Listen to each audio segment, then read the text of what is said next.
सामाजिक हिसाब से उनको सब लोगों ने बधाई दी है। मैं भी उनको मुबारकबाद देता हूँ, लेकिन अभी तक हमने ताज्जुब ये है कि मोहन भागवत जी ने उनको शायद जन्मदिन की मुबारकबाद नहीं दी। ये चीज़ क्या मतलब है इस चीज़ का? जबकि माननीय प्रधानमंत्री जी ने तो बधाई दी थी उनको, तो कुछ गड़बड़ है, क्या मामला है जो बधाई नहीं पहुंच पाई वहां तक, क्यों नहीं दी गई? खैर, इस चीज़ पे आप लोगों की तरफ से अब देखते हैं वहाँ से क्या प्रतिक्रिया हम लोगों को सबको देखने को मिलती है। 75 वर्ष के पूरे हो चुके हैं।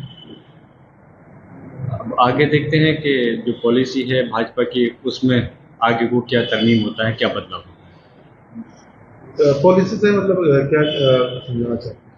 पॉलिसी यही है कि जो आप लोग भी जानते हैं, लेकिन आप क्वेश्चन पूछना चाहते हैं, तो जो 75 साल की रिटायरमेंट की पॉलिसी है उससे रिलेटेड देखते हैं कि अब क्या रहता है कि प्रधानमंत्री जी रहेंगे अपनी जगह पे या अपनी जगह बदलाव करेंगे।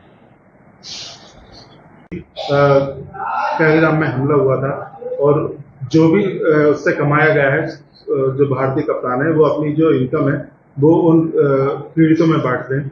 लगातार इस बात को लेकर विवाद खड़ा हो रहा है। नहीं तो देखिए, अगर इस बात को मैं किसी के कहने पे नहीं कह रहा, लेकिन वाकई में जो इनकम हुई है, अगर पहलगांव के पीड़ितों को अगर वो इनकम बांट देते हैं तो एक अच्छा कदम होगा।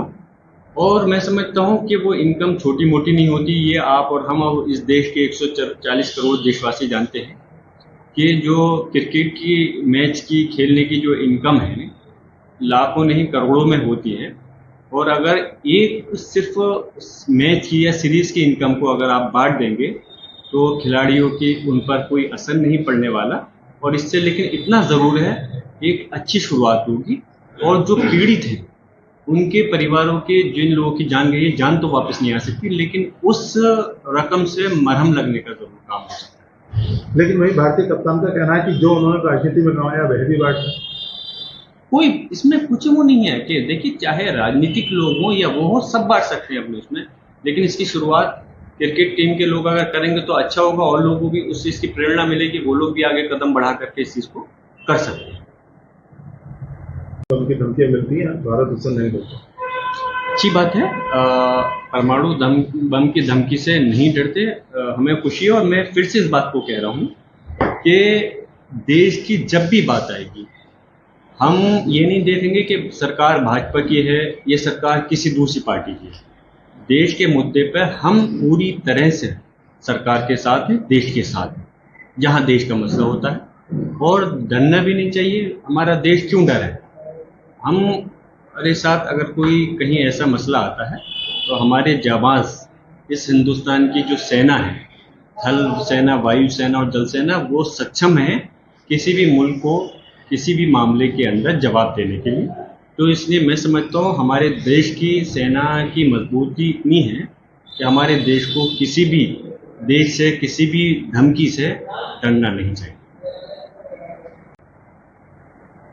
अब ये किन लोगों ने लगाया है, ये मैं वाकिफ नहीं हूँ, लेकिन इतना मैं जानता हूँ कि अगर जन्मदिन राजनीतिक लोगों का या किसी भी बड़ी हस्ती का होता है तो उनके जो समर्थक हैं वो उसको मनाते हैं।